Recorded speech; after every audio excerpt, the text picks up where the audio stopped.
ஓம் சாந்தி.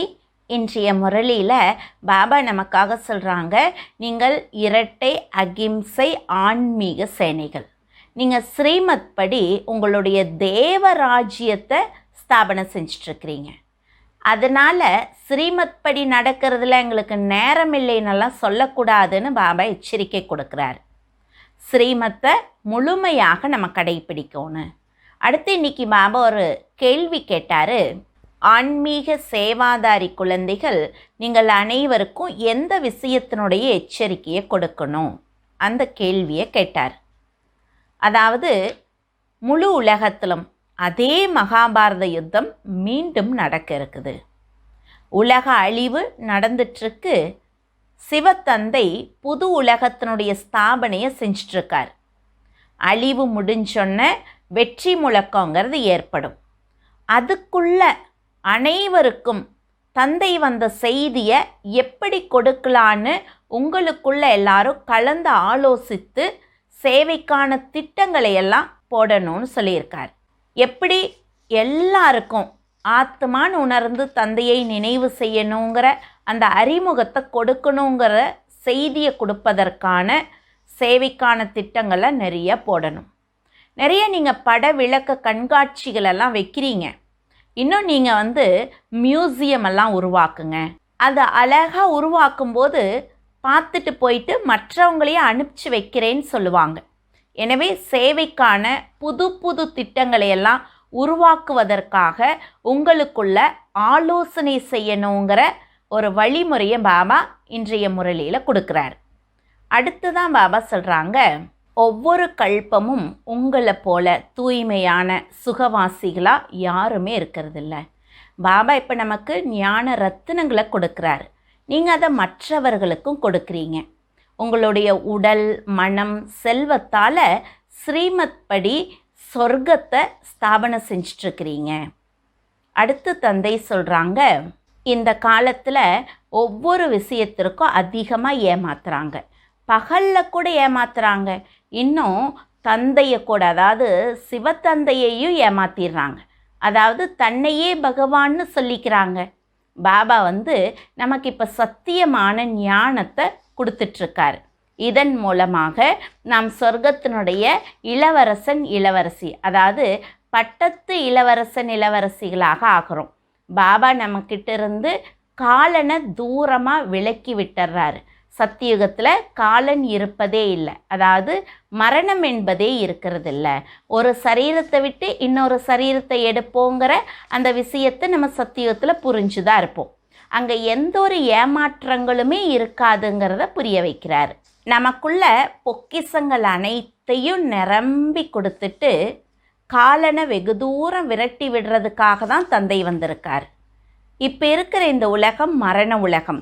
நம்ம போகக்கூடிய சொர்க்கங்கிறது அமர உலகமாக இருக்குது. இது எல்லாம் கேட்கும்போது உங்களுக்கு அவ்வளோ மகிழ்ச்சி இருக்கணும். இது போல் இன்றைய முரளியில் அநேக விஷயங்களை பாபா புரிய வைக்கிறாங்க. நம்ம முரளியை முழுமையாக கேட்கலாம். ஓம் சாந்தி. முரளி டேட் 2/7/2025. காலை முரளி பாப்தாதா மதுபன். இனிமையான குழந்தைகளே, நீங்கள் இரட்டை அகிம்சை ஆன்மீக சேனை.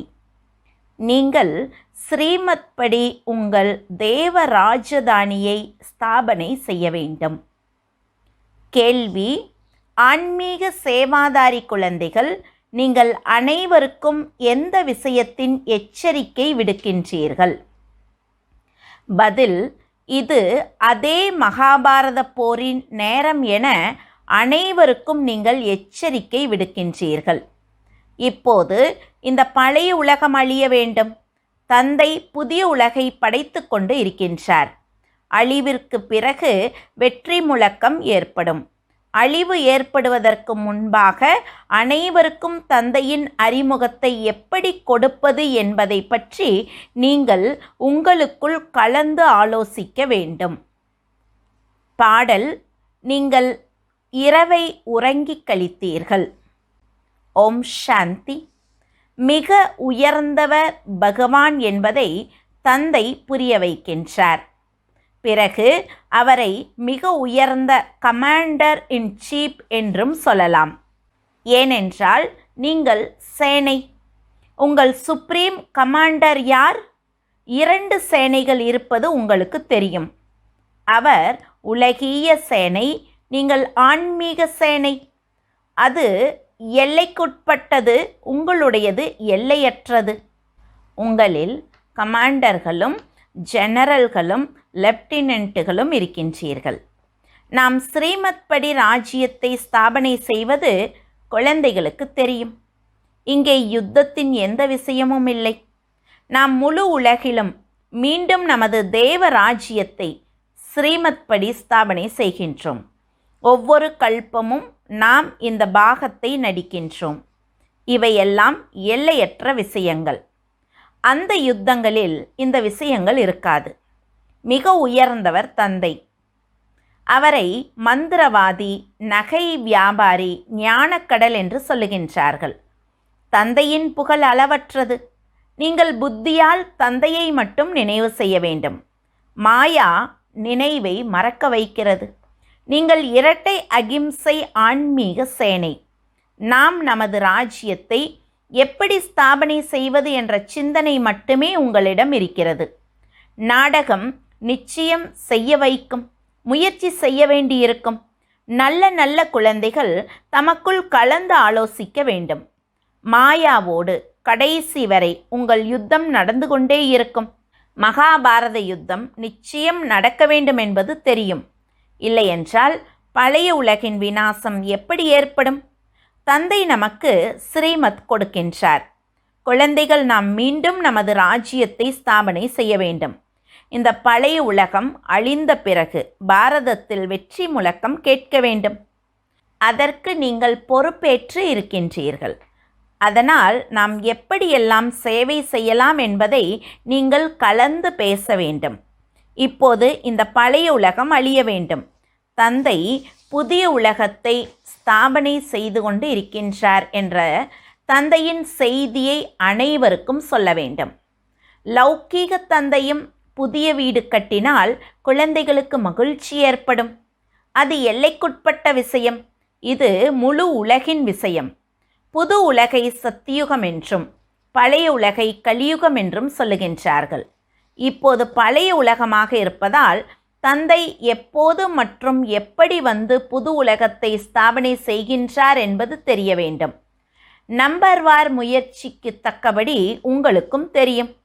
மிக பெரியவர் தந்தை. பிறகு யானைப்படை, குதிரைப்படை, காலாட்படை எல்லாம் நம்பர்வார் இருக்கின்றீர்கள். கமாண்டர், கேப்டன் போன்ற உதாரணங்கள் சொல்லி உங்களுக்கு புரிய வைக்கப்படுகிறது. அதனால் அனைவருக்கும் தந்தையின் அறிமுகத்தை எப்படி கொடுப்பது என குழந்தைகள் உங்களுக்குள் சந்தித்து ஆலோசனை செய்ய வேண்டும். இது ஆன்மீக சேவை. தந்தை புது உலகை படைக்க வந்திருக்கின்றார் என்ற எச்சரிக்கையை நாம் நமது சகோதர சகோதரிகளுக்கு எப்படி கொடுப்பது? பழைய உலகின் அழிவும் முன்னால் நிற்கிறது. இது அதே மகாபாரத யுத்தம். மகாபாரத யுத்தத்திற்கு பிறகு என்ன நடக்கும் என்பதை மனிதர்கள் புரிந்து கொள்ளவில்லை. நாம் சங்கம யுகத்தில் புருஷோத்தமர் ஆகின்றோம் என்பதை இப்போது நீங்கள் உணர்கின்றீர்கள்.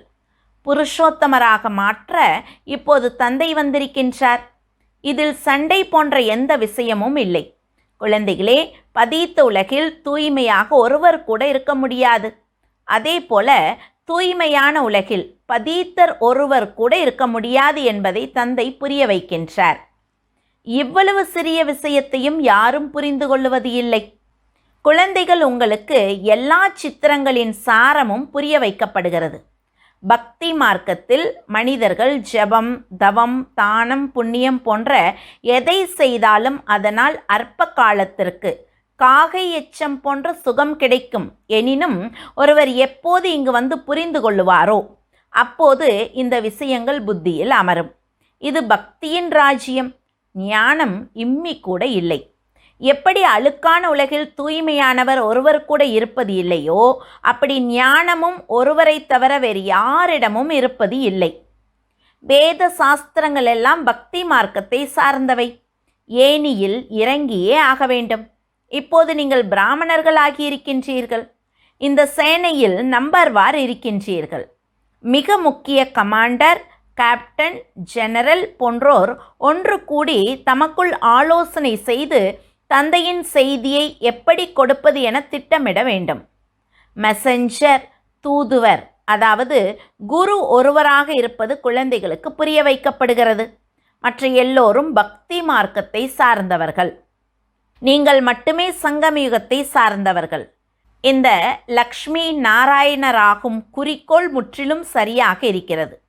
பக்தி மார்க்கத்தில் சத்திய நாராயணன் கதை, மூன்றாவது கண்ணின் கதை, அமர கதை எல்லாவற்றையும் அமர்ந்து சொல்லுகின்றார்கள். இப்போது தந்தை உங்களுக்கு உண்மையான சத்திய நாராயணன் கதையை சொல்லுகின்றார். பக்தி மார்க்கத்தில் கடந்த கால விஷயங்களே இருக்கின்றன. யாரெல்லாம் வாழ்ந்து சென்றார்களோ அவர்களுக்கு கோவில் போன்றவற்றை கட்டுகிறார்கள். அப்படி சிவபாபா இப்போது உங்களுக்கு கற்பிக்கின்றார். பிறகு பக்தி மார்க்கத்தில் அவருக்கு நினைவு சின்னங்களை உருவாக்குவீர்கள். சத்தியுகத்தில் சிவனுக்கோ அல்லது லக்ஷ்மி நாராயணர் போன்றோருக்கோ எந்த சித்திரமும் இருக்காது. ஞானம் முற்றிலும் வேறாக இருக்கிறது. பக்தி வேறு. இதுவும் உங்களுக்கு தெரியும். அதனால் கெட்டதை கேட்காதே, கெட்டதை பேசாதே என தந்தை சொல்லுகின்றார். குழந்தைகள், உங்களுக்கு இப்போது எவ்வளவு மகிழ்ச்சி இருக்கிறது. புது உலகம் ஸ்தாபனையாகி கொண்டிருக்கிறது. சுகதாமத்தை ஸ்தாபனை செய்ய பாபா நமக்கு மீண்டும் வழிகாட்டுகின்றார்.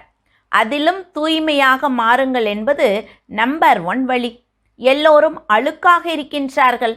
எனவே யாரெல்லாம் நல்ல நல்ல குழந்தைகளோ அவர்கள் எல்லோரும் ஒன்று கூடி சேவையை எப்படி அதிகமாக்குவது, ஏழைகளுக்கு எப்படி செய்தி கொடுப்பது என்பதை பற்றி ஆலோசனை செய்து முடிவெடுக்க வேண்டும்.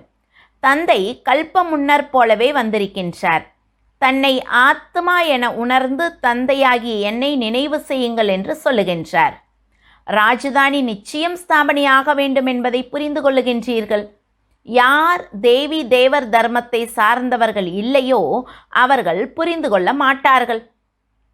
விநாச காலத்தில் ஈசனோடு விபரீத புத்தி வைக்கின்றார். நமக்கு தந்தை இருக்கின்றார் என்பது குழந்தைகள் உங்களுக்கு தெரியும். அதனால் நீங்கள் விக்காரத்திற்கு போகக்கூடாது. சண்டை சச்சரவு செய்யக்கூடாது. உங்கள் பிராமண தர்மம் மிக உயர்ந்தது. அவர்கள் சூத்திர தர்மத்திலும் நீங்கள் பிராமண தர்மத்திலும் இருக்கின்றீர்கள். நீங்கள் குடுமி, அவர்கள் பாதம். குடுமிக்கு மேலே மிக உயர்ந்த பகவான் நிராகார் இருக்கின்றார். இந்த கண்களால் பார்க்க முடியாத காரணத்தினால் குடுமையையும் சிவபாபாவையும் விராட ரூபத்தில் காட்டுவது இல்லை. தேவர், சத்திரியர், வைஷ்யர், சூத்திரர் என்று மட்டும் சொல்லுகின்றார்கள். யார் தேவராகின்றார்களோ அவர்களே பின்னர் பிறவிகள் எடுத்து சத்திரியர், வைஷ்யர், சூத்திரர் ஆகின்றார்கள். விராட ரூபத்தின் அர்த்தத்தையும் யாரும் அறியவில்லை. இப்போது நீங்கள் புரிந்து கொண்டதால் சரியான சித்திரத்தை உருவாக்க வேண்டும். அதில் சிவபாபாவையும் காட்டுகின்றீர்கள், பிராமணர்களையும் காட்டுகின்றீர்கள். தன்னை ஆத்மா என உணர்ந்து தந்தையை நினைவு செய்ய வேண்டும் என்ற செய்தியை இப்போது நீங்கள் எல்லோருக்கும் சொல்ல வேண்டும். செய்தி சொல்வது உங்கள் வேலை. எப்படி தந்தையின் புகழ் எல்லையற்றதோ அப்படி பாரதத்திற்கும் அதிக புகழ் இருக்கிறது. இதையும் யார் 7 நாள் கேட்பாரோ அவரது புத்தியில் அமரும். நேரமில்லை என்று சொல்லுகின்றார்கள். அரை கல்பம் புகார் செய்து வந்தீர்கள். இப்போது அவர் பிராக்டிக்கலாக வந்திருக்கின்றார். கடைசியில் தந்தை வந்தே ஆக வேண்டும். இதையும் பிராமணர்கள் நீங்கள் நம்பர்வார் முயற்சிக்கு தக்கபடி அறிந்திருக்கின்றீர்கள். படிக்க ஆரம்பித்தவுடன் நம்பிக்கை வந்தது. காதலர் வந்திருக்கின்றார். அவரை நாம் அழைத்தோம். நிச்சயம் ஏதாவது உடலில் வந்திருப்பார். அவருக்கு சொந்த சரீரம் இல்லை. நான் இவருக்குள் பிரவேசமாகி குழந்தைகள் உங்களுக்கு சிருஷ்டி சக்கரத்தின் படைப்பவர் மற்றும் படைப்பின் ஞானத்தை கொடுக்கின்றேன் என்று தந்தை சொல்லுகின்றார். இது வேறு யாருக்கும் தெரியாது. இது படிப்பு. எளிமையாக்கி புரிய வைக்கின்றார். நான் உங்களை எவ்வளவு பெரிய செல்வந்தராக மாற்றுகின்றேன் என்று தந்தை சொல்லுகின்றார். ஒவ்வொரு கல்பமும் உங்களை போன்ற பவித்திர சுகவாசிகளாக வேறு யாரும் இருப்பதில்லை. குழந்தைகள், நீங்கள் இந்த நேரம் அனைவருக்கும் ஞான தானம் கொடுக்கின்றீர்கள். தந்தை உங்களுக்கு ரத்தினங்களை தானமாக கொடுக்கின்றார். நீங்கள் பிறருக்கு கொடுக்கின்றீர்கள். பாரதத்தை சொர்க்கமாக மாற்றுகின்றீர்கள். நீங்கள் உங்கள் சொந்த உடல் மனம் செல்வத்தால் ஸ்ரீமத் படி பாரதத்தை சொர்க்கமாக மாற்றுகின்றீர்கள். எவ்வளவு உயர்ந்த காரியம்! நீங்கள் மறைமுக சேனை, யாருக்கும் தெரிவதில்லை. நாம் உலகின் ராஜ்ய பாக்கியத்தை பெறுகின்றோம். ஸ்ரீமத் மூலமாக உயர்ந்தவர் ஆகின்றோம் என்பது உங்களுக்கு தெரியும். என்னை மட்டும் நினைவு செய்யுங்கள் என்று இப்போது தந்தை சொல்லுகின்றார். ஸ்ரீ கிருஷ்ணர் அப்படி சொல்ல முடியாது. அவர் இளவரசராக இருக்கின்றார். நீங்கள் இளவரசர் ஆகின்றீர்கள் தானே. சத்தியுகத்திலும் திரேதாயுகத்திலும் பவித்திர இல்லற மார்க்கம் இருக்கும். அபவித்திர ராஜாக்கள் பவித்திர ராஜா ராணி லக்ஷ்மி நாராயணருக்கு பூஜை செய்கின்றார்கள். பவித்திர இல்லற மார்க்கத்தை சார்ந்தவர்களின் ராஜ்யம் நடக்கின்றது. பிறகு அபவித்திர இல்லற மார்க்கம் வருகிறது. பாதி பாதியாக இருக்கிறது. பகல் மற்றும் இரவு 1,00,000 வருடம் விஷயமாக இருந்தால் பிறகு பாதி பாதியாக இருக்க முடியாது. 1,00,000 வருடங்களாக இருந்தால் உண்மையில் தேவதா தர்மமாக இருந்த இந்துக்களின் எண்ணிக்கை மிக அதிகமாக இருக்க வேண்டும். அளவற்றதாக இருக்க வேண்டும். இப்போது எண்ணுகின்றார்கள் தானே. இது நாடகத்தில் நிச்சயிக்கப்பட்டுள்ளது. பிறகும் நடக்கும். மரணம் முன்னால் நிற்கிறது. இது அதே மகாபாரத யுத்தம். அதனால் உங்களுக்குள் ஒன்று சேர்ந்து சேவைக்கு திட்டமிட வேண்டும். சேவை செய்து கொண்டிருக்கின்றீர்கள். புது புது சித்திரங்கள் வருகின்றன. கண்காட்சிகளையும் நடத்துகின்றீர்கள். நல்லது. பிறகு என்ன செய்ய வேண்டும்? நல்லது. ஆன்மீக மியூசியத்தை உருவாக்குங்கள். தாம் பார்த்துவிட்டு சென்று பிறரை அனுப்பி வைப்பார்கள். ஏழையோ செல்வந்தரோ தர்மம் செய்ய ஒதுக்கி வைக்கின்றார்கள் தானே. செல்வந்தர் அதிகம் ஒதுக்கி வைப்பார். இங்கும் அப்படித்தான். ஒருவர் 1000 கொடுப்பார், ஒருவர் குறைவாக கொடுப்பார். ஒருவர் 2 ரூபாய் கூட அனுப்பி வைக்கின்றார். 1 ரூபாய்க்கு செங்கல் வையுங்கள், 1 ரூபாயை 21 பிறவிகளின் சேமிப்பில் வையுங்கள் என்று சொல்லுகின்றார்கள். இது மறைமுகமாக இருக்கிறது. ஏழையின் 1 ரூபாயும் செல்வந்தரின் 1000 ரூபாயும் சமமாகின்றன. ஏழையிடம் கொஞ்சமாக இருக்கிறது. அதற்கு என்ன செய்ய முடியும்? கணக்கு இருக்கிறது. வியாபாரிகள் தர்ம காரியத்திற்கு எடுத்து வைக்கின்றார்கள். இப்போது என்ன செய்ய வேண்டும்? தந்தைக்கு உதவி செய்ய வேண்டும். தந்தை பிறகு ரிட்டனில் 21 பிறவிகளுக்கு கொடுப்பார். தந்தை ஏழைகளுக்கு உதவி செய்கின்றார். இப்போது இந்த உலகமே இருக்காது. எல்லாம் மண்ணோடு மண்ணாகும்.